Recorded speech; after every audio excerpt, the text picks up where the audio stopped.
Fusion's hardest problem may not be making plasma hot enough, it may be producing enough radioactive tritium to keep future reactors running. Most proposed tokamaks combine tritium with deuterium because the reaction rate and energy yield are attractive, but natural tritium on Earth is extremely scarce. Future reactors may need to breed their own supply when neutrons strike lithium-containing materials arranged as a blanket around the burning plasma. One leading blanket candidate is FLIBE, a molten mixture of lithium fluoride and beryllium fluoride that must survive brutal reactor conditions while breeding and recovering tritium.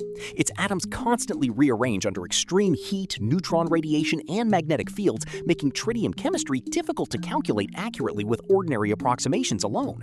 Researchers have now tested a hybrid workflow combining molecular dynamics, classical supercomputers, and quantum hardware on 9 representative FLIBE clusters drawn from simulations.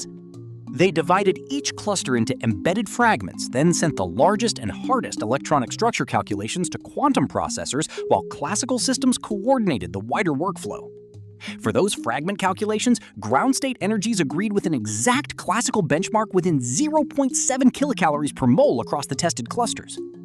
The mean absolute deviation was 0.3 kilocalories per mole, evidence that quantum hardware can handle carefully selected parts of this demanding chemistry.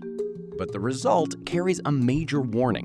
Tritium-binding energies from fragmented and unfragmented models differed by about 110 kilocalories per mole on average. Researchers traced the dominant algorithmic bias to how the molecules were divided into fragments, not to the quantum solution of each individual fragment.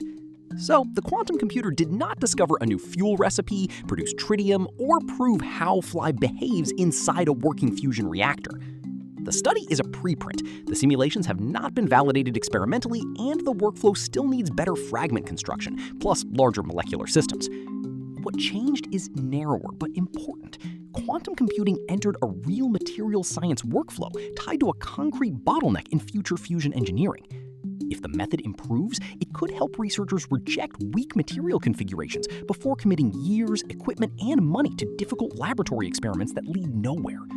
Should quantum computing be judged by beating classical machines outright, or by making difficult scientific workflows more useful?